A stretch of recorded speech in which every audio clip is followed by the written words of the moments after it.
11.1.1. When we're continuing on with Mr. Wonder, he's going to now try to simplify 4x over x and 4 plus x over x. Part A says, Mr. Wonder thinks that since x over x equals 1, then 4x over x equals 4. Is he correct?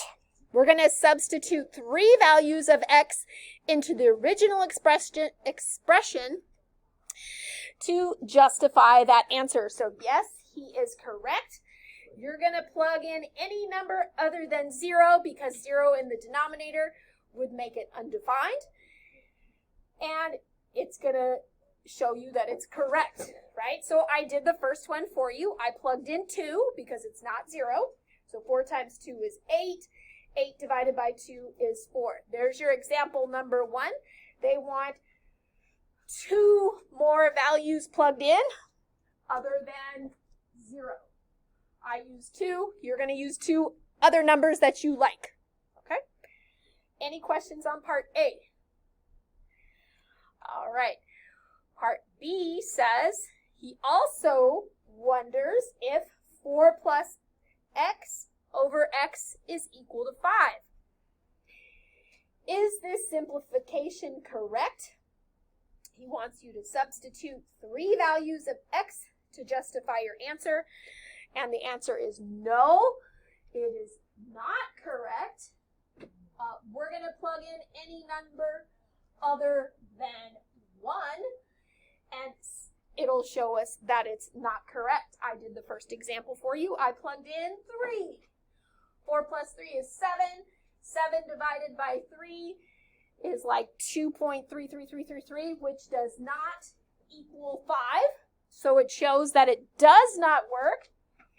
You're going to plug in 2 other values. You could even use 0 and show that it's undefined, which does not equal 5. That, as long as you don't use the number 1. Any questions on B? Okay. Part X was 0 for A. Wouldn't that not work? It would make it undefined equals 0. It does not equal 0. So technically on that one, you would just be showing that it's undefined. So you can use it if you really want to. All right, part C says, compare the results of part A and B when an expression is simplified in this manner. Oh, when can an expression be simplified in this manner? So it says expressions can be simplified in this manner when the numerator and denominator are a single term. Okay, so like x over x, they can be simplified. Or if your products are written as factors. Okay, so like 2 times the quantity x plus 3 over the quantity x plus 3 times the quantity x plus 2, then the x plus 3 and the x plus 3 can cancel. What do I mean by that? You'll see in part D. Part D says, which of the following expressions below is rewritten correctly, and explain, it says explain how you know. So for part Roman numeral, or this is little letter I or 1, we have x squared plus x plus 3 over x plus 3. This person simply crossed off the x's and crossed off the 3's and just got x squared. That is incorrect because it is not factored. Okay, the only way you can cross off the x plus 3 is if it's factored and there's an x plus 3 in the numerator as well. Kind of like part 2 right here, where it's factored to x plus 2 and x plus 3 over x plus 3. Now the x plus 3's can cancel, and you're left with x plus 2. 11-5, which says, work with your team to simplify each rational expression below, showing any ones. Verify that your simplified expressions are correct by substituting values of x for each expression.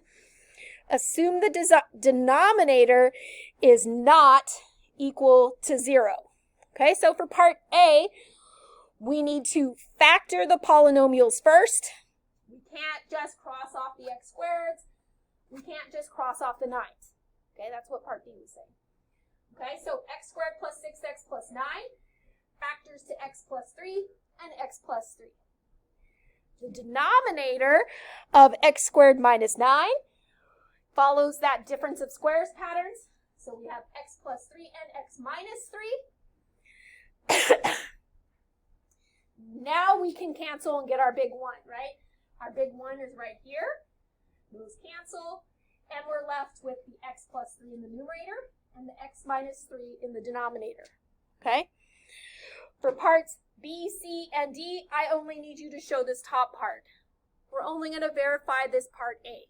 Okay? Because it's kind of like this extra step that just wants you to verify, but it's not necessarily critical. Okay? Where did the x plus 3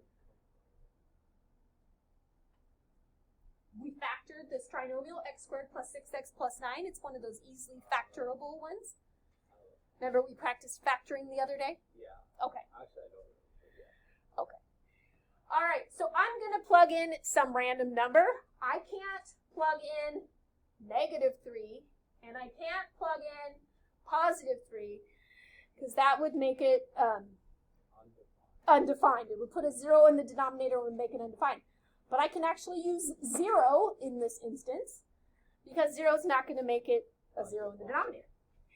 So 0 squared is 0. 6 times 0 is 0. And 0 plus 9 is 9. 0 squared is 0. 0 minus 9 is -9, which simplifies to -1. Okay? Then I plugged 0 into the answer. So 0 plus 3 is 3. And 0 minus 3 is -3. So 3 divided by -3 is also -1. So I'm just verifying that I get the same answer with the original polynomial and the answer. Okay? Surprisingly, on those 4, it didn't ask you for the excluded values, but it is going to ask you for the excluded values on the bottom set of problems. Okay? On the bottom set of problems, starting with number 1, it starts over in the numbering. The directions say, simplify each and state the excluded values. So for question number 1, which is almost way too easy, is 70k squared over 28k. The 70 and the 28 reduces to 5 over 2. I think they're both divisible by 14. They were both divisible by 14. And then k goes into k squared just k amount of times. And in this case, the excluded value is 0. They're going to get harder, right? So they start off super easy. By the time you get down to 14, you're going to be doing lots of factoring. Okay?